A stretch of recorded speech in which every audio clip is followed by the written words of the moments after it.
परिचय। रोली और उसकी मां बाजार जाने के लिए घर से बाहर आती हैं। अपना दरवाजा बंद करते समय वे देखती हैं कि एक साइकिल वाला बहुत तेजी से आ रहा है तथा अचानक से वो फिसल जाता है और उनके घर के सामने गिर जाता है। रोली दर्द से तड़पते हुए उस व्यक्ति को उठाने में उसकी सहायता करती है। रोली की मां उससे चिंता नहीं करने और उसे प्राथमिक चिकित्सा देने को कहती है। बच्चों, आओ आज हम प्राथमिक चिकित्सा के विषय में चर्चा करते हैं। आओ सीखें।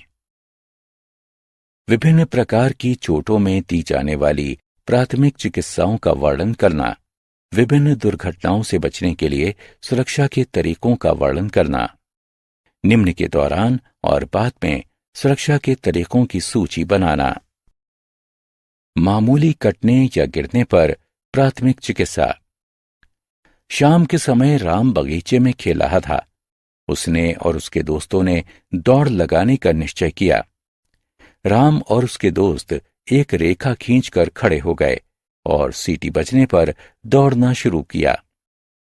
अचानक राम ने अपना संतुलन खो दिया और वो गिर गया। उसके हाथ पर चोट लग गई जिससे खून निकलने लगा। आपने इस तरह की स्थिति अवश्य देखी होगी।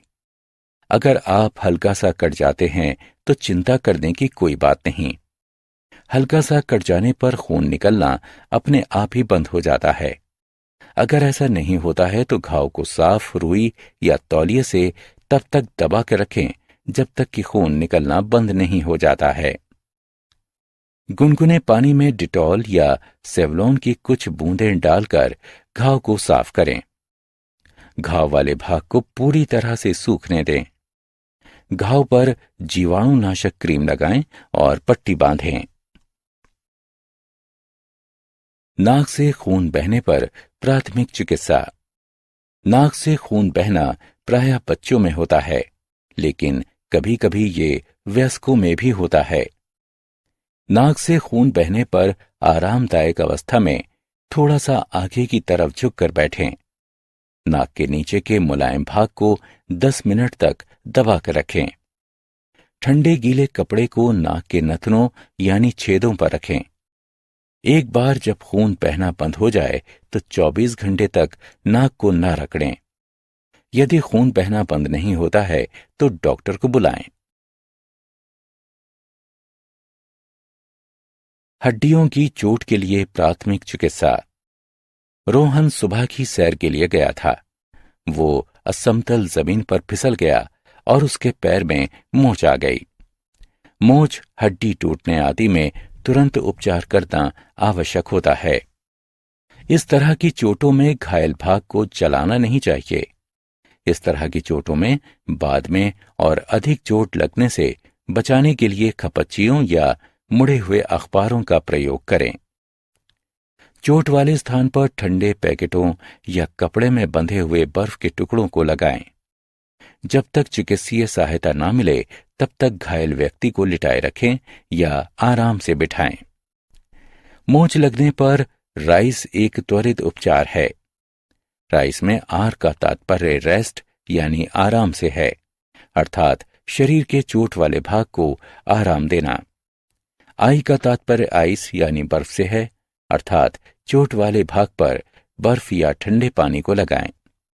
सी का तात्पर्य कंप्रेशन यानी दबाव से है, अर्थात सूजन को कम करने के लिए एक इलास्टिक वाली पट्टी बांधें। ई का तात्पर्य एलिवेशन यानी ऊंचाई से है, अर्थात घायल हुए भाग को ऊपर की ओर रखें। मामूली जलने पर दी जाने वाली प्राथमिक चिकित्सा। सीमा दूध गर्म कर रही थी। दूध का बर्तन उसके हाथों से फिसल गया और गर्म दूध छलककर उसके हाथ पर गिर गया। उसके हाथ पर जलन वाला घाव हो गया है। जलन वाले घाव 3 प्रकार के होते हैं: प्रथम श्रेणी, द्वितीय श्रेणी और तृतीय श्रेणी। जलन वाले घाव सामान्य रूप से आग, बिजली के तारों और रसायनों से होते हैं। जले हुए भाग की जलन को कम करने और त्वचा की क्षति को कम करने के लिए सभी जलन वाले घावों का उपचार किया जाता है। प्रथम श्रेणी के जलन वाले घावों में प्रभावित भाग से कपड़े को निकाल दें और उस पर ठंडा पानी डालें। तेल या मक्खन नहीं लगाएं। सूखने के बाद प्रभावित भाग पर जलन से बचाने वाला जेल या क्रीम लगाएं। अधिक जलने पर दी जाने वाली प्राथमिक चिकित्सा। जब ऊतकों को होने वाली क्षति बहुत अधिक होती है तो ये अधिक जलन वाले घावों की श्रेणी में आते हैं। अधिक जलन वाले घावों की अवस्था में द्वितीय और तृतीय श्रेणी के जलन वाले घावों के लिए तुरंत चिकित्सीय सहायता लें। प्रथम श्रेणी वाले जलने वाले घावों के लिए निर्देशों का पालन करें। अधिक जलने वाले घाव क्या करें और क्या ना करें। अधिक जलन वाले घावों की अवस्था में क्या करें और क्या ना करें। जले हुए भाग को खुला रखें। सभी प्रकार के जलन वाले घावों में प्रभावित भाग की जलन को कम करने के लिए ठंडा पानी डालते रहें। प्रभावित भाग पर बर्फ का पानी न डालें। जले हुए भाग पर बर्फ न रगड़ें। तेल या मक्खन ना लगाएं। चिपके हुए कपड़ों को न हटाएं। कीड़े का डंक। कीड़े के काटने और डंक से त्वचा में तुरंत जलन प्रारंभ हो जाती है। चींटी के काटने और मधुमक्खियों और भंवरों के डंक से भयंकर दर्द होता है। एक सीधी धार वाली वस्तु को डंक के आसपास रगड़कर डंक को निकालें। उस भाग को साबुन और पानी से हल्के धोएं। डंक वाले भाग पर कपड़े से लपेटकर बर्फ को रखें। क्रीम लगाएं जिससे कि जलन वाली खुजली कम हो जाए।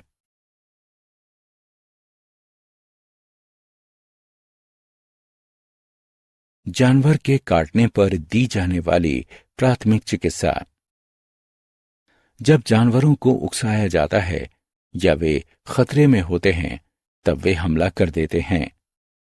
जानवरों का मामूली सा काटना और खरोंचना भी खतरनाक सिद्ध हो सकता है। मामूली काटने के उपचार के लिए सबसे पहले घाव को साबुन की सहायता से चलते हुए पानी में धोएं। संक्रमण से बचने के लिए घाव को धोने के बाद अपने हाथों को भी अच्छी तरह से धोएं। उसके बाद घाव पर प्रतिजीवी यानी एंटीबायोटिक मलहम लगाकर उसे साफ पट्टी से ढक दें। टिटनेस से बचने के लिए तथा आगे के उपचार के लिए डॉक्टर से सलाह लें। क्षतिग्रस्त त्वचा होने पर डॉक्टर से सलाह अवश्य लें। गंभीर रूप से काटे जाने पर प्राथमिक चिकित्सा देने के बाद चिकित्सीय सहायता लेना आवश्यक है। सांप का काटना और उसके लक्षण। सांप का काटना खतरनाक हो सकता है। यदि सांप जहरीला है तो तुरंत आपातकालीन चिकित्सीय सहायता की आवश्यकता होती है। यदि सांप के काटने पर तुरंत उपचार नहीं किया गया तो वो घातक हो सकता है। सांप के काटने के मुख्य लक्षण निम्न हैं। घाव में से खून आना, धुंधला दिखाई देना, अकड़न यानी ऐंठन, बेहोशी, सुन्नपन तथा सिहरन, धड़कनों का बढ़ना, ऊतकों की मृत्यु, बहुत अधिक दर्द होना, त्वचा का रंग बदलना, कमजोरी आना और प्यास लगना। सांप के काटने पर ये करें।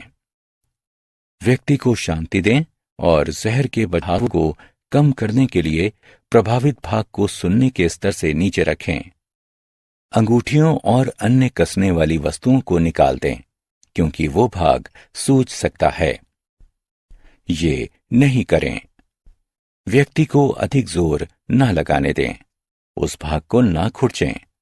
जहर को मुंह से चूसने की कोशिश ना करें।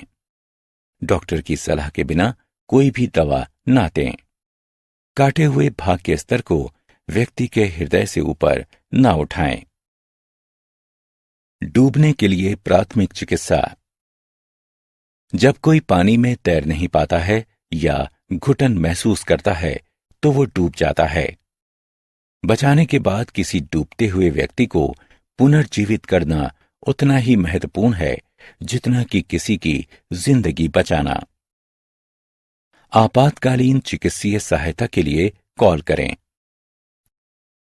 डूबते हुए व्यक्ति के सिर को एक तरफ मोड़ दें, जिससे कि उसके मुंह और नाक से पानी निकल जाए।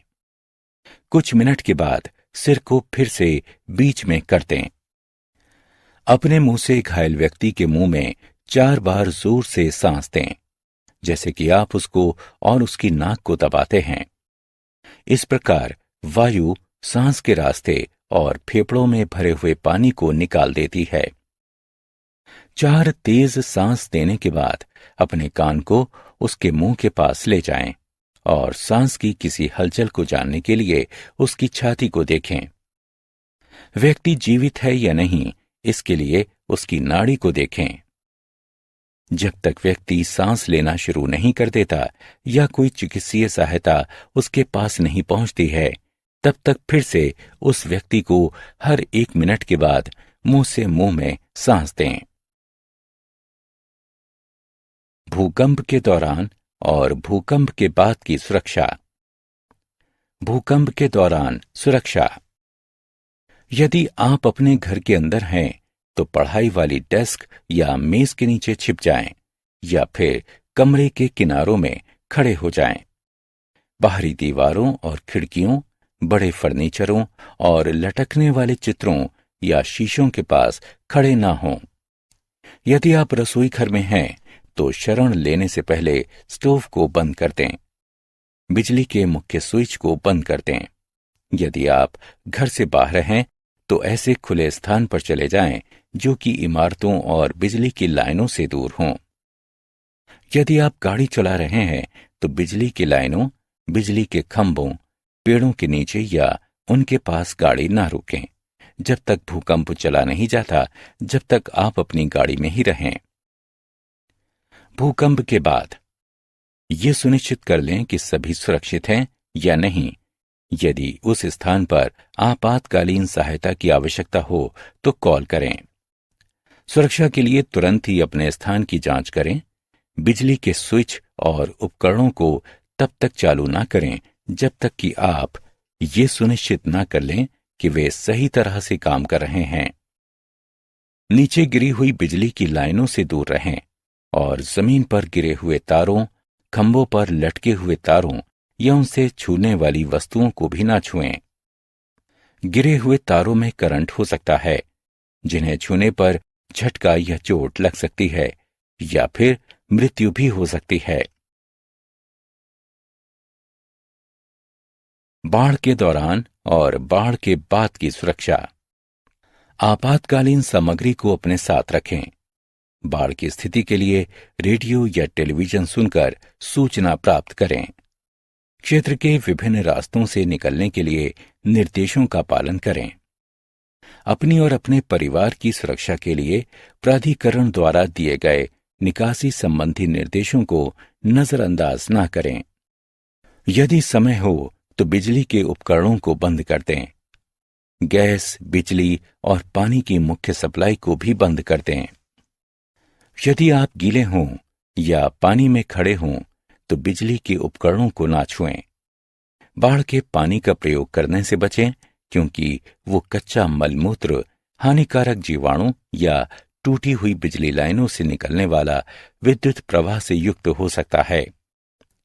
केवल तभी घर वापस लौटें जब उस जगह को सुरक्षित घोषित कर दिया जाए।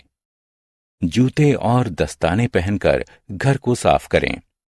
बाढ़ के संक्रमित पानी का नहाने, धोने और खाना बनाने में प्रयोग न करें। बाढ़ के अधिक पानी से लगने वाली चोटों से बचें। बाढ़ के पानी या संक्रमित वस्तुओं से होने वाली बीमारियों से बचें। पीने, खाना बनाने और व्यक्तिगत स्वच्छता के लिए साफ, उबला हुआ या कीटाणु रहित पानी का प्रयोग करें। जो भोजन बाढ़ के पानी के संपर्क में आया हो उसे फेंक दें। चक्रवात के दौरान और चक्रवात के बाद की सुरक्षा। चक्रवात के दौरान सुरक्षा। चक्रवात आने पर सभी बिजली के उपकरणों को बंद कर दें। वर्तमान स्थिति जानने के लिए रेडियो द्वारा संपर्क में बने रहें। इमारत के सबसे मजबूत भाग में घर के अंदर रहें। निकासी और आपातकालीन किटों के साथ हमेशा तैयार रहें। यदि इमारत में दरारें आनी शुरू हो जाएं, तो स्वयं को बचाने के लिए रजाइयों, गलीचों या कंबलों को लपेटकर मजबूत मेज या बेंच के नीचे छिप जाएं। चक्रवात के बाद सुरक्षा। जब तक बाहर जाना सुरक्षित घोषित न कर दें, तब तक बाहर ना जाएं। यदि बिजली के उपकरण गीले हों तो उन्हें चालू ना करें। स्थानीय रेडियो पर दी जाने वाली आधिकारिक सूचनाओं और सलाहों को सुनें। यदि आपने प्राधिकरण द्वारा दिए गए निर्देशों के बाद घर छोड़ दिया हो, तो तब तक घर वापस न लौटें जब तक आपको वापस आने की सलाह न दी जाए। बिजली की गिरी हुई लाइनों, टूटी हुई इमारतों और पेड़ों से सावधानी बरतें और बाढ़ के पानी के पास ना जाएं। हमने क्या चर्चा की? मामूली कट जाने पर घाव की सफाई करने के बाद उस पर जीवाणुरोधी क्रीम लगाएं और पट्टी बांधें। नाक से खून बहने पर आरामदायक अवस्था में थोड़ा सा आगे की तरफ झुककर बैठ जाएं और नाक के नीचे के मुलायम भाग को 10 मिनट तक दबा के रखें। राइस, आराम, बर्फ, दबाव तथा ऊपर की ओर रखना हड्डियों की चोट और मोच के लिए दिए जाने वाले तुरंत उपचार के आधारीय तत्व हैं। सभी प्रकार के जलने वाले घावों के प्रभावित भागों पर जलन कम करने के लिए ठंडा पानी डालें। तेल या मक्खन कभी ना लगाएं। द्वितीय और तृतीय श्रेणी के लिए तुरंत चिकित्सीय सहायता लें। प्रथम श्रेणी जलन के घावों के लिए निर्देशों का पालन करें। कीड़े के काटने पर एक सीधी धार वाली वस्तु को डंक के आसपास रगड़कर डंक को निकाल दें। उस स्थान को साबुन और पानी से हल्के से धोएं। जहरीले सांप के काटने पर तुरंत आपातकालीन चिकित्सीय सहायता की आवश्यकता होती है। यदि सांप के काटने पर तुरंत उपचार नहीं किया गया तो ये घातक हो सकता है। मुंह से मुंह में सांस देना डूबते हुए व्यक्ति में सांस की प्रक्रिया को पुनर्स्थापित करता है। भूकंप, बाढ़, चक्रवात और अन्य प्राकृतिक आपदाओं के दौरान हमेशा आपातकालीन किट तैयार रखें और प्राधिकरण द्वारा दिए गए निर्देशों का पालन करें।